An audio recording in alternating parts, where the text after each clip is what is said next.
तो भैया आज की वीडियो में मैं आपको सिखाऊंगा चेस खेलना। देखिए चेस बोर्ड पर 8 रोज और 8 कॉलम्स होते हैं, यानी कि 64 चौकोर जो अल्टरनेटिंग कलर्स के होते हैं, white and black. Chess board के हर चौकोर को एक लेटर और एक नंबर के यूनिक पेयर से पहचाना जाता है। वही दोनों प्लेयर्स एक दूसरे के सामने बैठते हैं और ध्यान रखते हैं कि सफेद रंग वाला चौकोर हर प्लेयर की निचली दाएं तरफ होना चाहिए। चलिए अब चेस बोर्ड का सेटअप करते हैं। देखिए गेम की स्टार्टिंग में ही दोनों तरफ के पीसेस को अरेंज किया जाता है। एक राजा होता है, एक रानी होती, 2 हाथी, 2 ऊंट, 2 घोड़े और 8 प्यादे होते हैं। कुल मिलाकर हर तरफ 16 मोहरें। और याद रखिए आपकी जो रानी होती है या वजीर भी कह सकते हैं, वो उसी कलर की चौकोर पर होनी चाहिए जिस कलर की वो खुद है।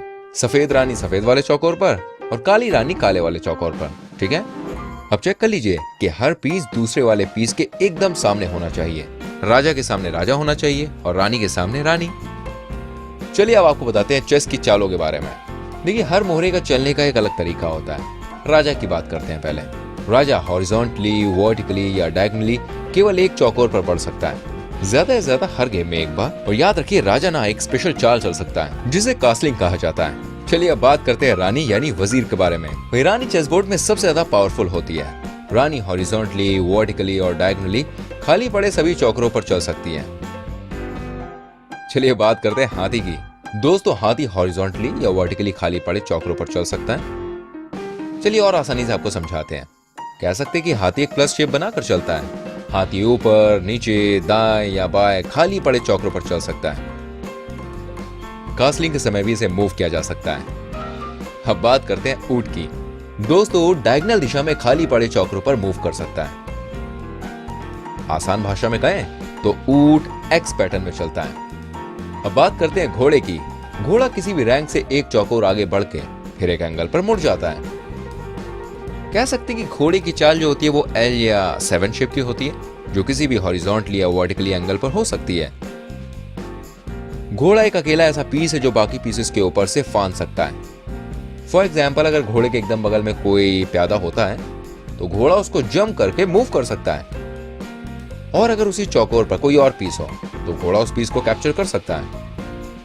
हम बात करते हैं प्यादों की। देखिए प्यादे चेस के सबसे छोटे और सबसे कमजोर मोहरे होते हैं।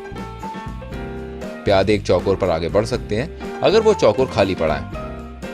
अगर प्यादा अभी तक नहीं चला है तो उसके पास 2 चौकोरों पर आगे की तरफ बढ़ने का ऑप्शन भी होता है। प्यादे पीछे की तरफ नहीं बढ़ सकते हैं। प्यादे अकेले ऐसे मोहरे होते हैं कोई जिनकी चाल उनके कैप्चर करने के तरीके से अलग होती है। ये किसी भी दुश्मन पीस को अपने आगे वाले चौकोर के दोनों तरफ बगल से कैप्चर कर सकते हैं। इसका मतलब ये है कि प्यादों के आगे वाले 2 डायगोनल स्क्वायर से कैप्चर किया जाता है, पर इन डायगोनल स्पेसेस पर मूव नहीं किया जा सकता अगर ये खाली भी पड़े हो तो। दोस्तों प्यादे की 2 स्पेशल चालें भी होती हैं, and pass and top promotion. चलिए पहले बात करते हैं भाई प्रमोशन की। देखिए जब एक प्यादा बोर्ड की दूसरी तरफ पहुंच जाता है ना, उसको अपने रंग के किसी भी और पीस के साथ एक्सचेंज किया जा सकता है, पर ये किंग नहीं हो सकता। इसको बोलते हैं प्यादे का प्रमोशन। तो भाई एक प्यादे को एक रानी, एक हाथी, एक ऊंट और एक घोड़े तक से प्रमोट किया जा सकता है। एक प्यादे को प्रमोट करने के लिए उसे बोर्ड से हटाना पड़ता है और अपने चुने हुए पीस से रिप्लेस करके प्रमोशन वाले चौकोर पर रखना होता है। चलिए बात करते हैं एनपासेंट की। देखिए ये एक स्पेशल तरह का कैप्चर है जो एक प्यादा कुछ स्पेशल परिस्थितियों में ही कर सकता है। ये कैप्चर सिर्फ तब हो सकता है जब एक प्यादा अपनी स्टार्टिंग पोजीशन से 2 चौकोर आगे की तरफ बढ़े और कोई दुश्मन प्यादा उसे कैप्चर कर ले। अगर वो केवल एक चौकोर चलता है, ऐसी कंडीशन में एक दुश्मन प्यादा उस प्यादे को कैप्चर कर लेता है, ये मानते हुए कि भाई वो पहले चौकोर से ही पास कर रहा है। देखिए पोजीशन बिल्कुल वही हो जाती है। अगर एक प्यादा एक चौकोर भी आगे बढ़ा होता है तो भी दुश्मन उस प्यादे को कैप्चर कर लेता है। ये एनपासेंट कैप्चर तुरंत अगली चाल में ही किया जाना चाहिए, वरना इसको चलने का मौका दोस्तों चला जाता है। ध्यान रखिएगा इस बात को। और भाई चेस में एक अकेला ऐसा मौका होता है जब कोई पीस कैप्चर तो करता है पर कैप्चर किए हुए पीस को चौकोर पर नहीं जाता है। चलिए बात करते हैं अब कास्लिंग के बारे में। ठीक है दोस्तों, ज्यादा से ज्यादा हर गेम में एक बार हर किंग एक मूव कर सकता है जिसे कास्लिंग कहा जाता है। देखिए ऐसा तब होता है जब कोई प्लेयर अपना राजा 2 चौकोर चलता है और अपने हाथी को उस तरफ के कॉर्नर से ऑपोजिट साइड के किंग के एकदम बगल तक मूव करता है। कास्लिंग के लिए प्लेयर को कुछ कंडीशंस पूरी करनी होती है। ये राजा की पहली चाल होनी चाहिए, ये हाथी की भी पहली चाल होनी चाहिए भाई। और राजा और हाथी के बीच कोई भी पीस नहीं होना चाहिए। राजा चेकमेट में या चेकमेट से गुजरता हुआ नहीं होना चाहिए। चलिए रूल्स जान लिए, सारी चीज जान ली, अब गेम स्टार्ट करते हैं। भाई जिस प्लेयर के पास व्हाइट पीसेस होते हैं ना, वही गेम को स्टार्ट करता है। तो अपने किसी भी पीस को चुने और उसे उसकी नई जगह पर रखें। और जब भी चाल आती है ना खेलने की, तो एक बार में एक ही पीस को मूव किया जा सकता है, ठीक है। जब व्हाइट पीस वाला अपनी चाल चल लेता है तो उसके बाद बारी आती है ब्लैक पीस की। अब वो अपनी चाल चले। सामने वाला प्लेयर होता है, उसके पीसेस को कैप्चर कैसे करें। देखिए भाई, कैप्चर करने का मतलब होता है अपने ओपोनेंट के किसी पीस पर लैंड करना और उसको गेम से हटा देना।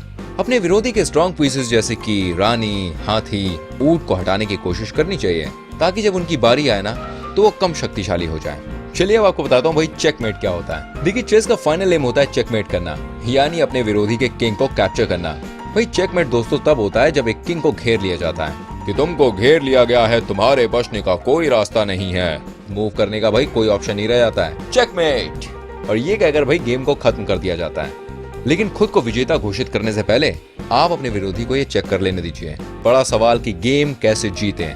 भाई चेकमेट होते ही गेम खत्म हो जाता है और जिस साइड का चेकमेट होता है वो हार जाता है। गेम ड्रॉ भी हो सकता है अगर किसी भी साइड का चेकमेट ना हो, जैसे कि बोर्ड पर सिर्फ किंग्स ही बचे हों। देखिए ड्रॉ होने के ना कुछ और भी रूल्स होते हैं, जैसे कि मैं आपको बताता हूं। अगर चेकमेट करने के लिए बोर्ड पर पीसेस बचे हुए नहीं हैं, फॉर एग्जांपल एक राजा और एक ऊंट वर्सेस केवल एक राजा, या फिर अगर सामने पोजीशन 3 बार रिपीट कर दी जाए, या फिर 50 ऐसे मूव्स किए जा चुके हों जिसमें भाई किसी भी प्लेयर ने प्यादे को मूव ना किया हो, या दूसरे वाले प्लेयर के किसी भी पीस को कैप्चर ना किया हो। और याद रखिए, अगर किसी प्लेयर की टर्न है और वो चेकमेट पोजीशन में नहीं है एंड उसके पास कोई लीगल मूव्स ना बचे हों, तो भाई ऐसी सिचुएशन को कहते हैं स्टेलमेंट, और इससे भी गेम ड्रॉ हो जाता है। फ्रेंड्स, आई होप आपको हमारी वीडियो अच्छी लगी होगी। प्लीज इसको लाइक करें, शेयर कीजिए और कमेंट करें। और ऐसी और इंटरेस्टिंग वीडियोस को देखने के लिए हमारे चैनल को जल्दी से सब्सक्राइब करें।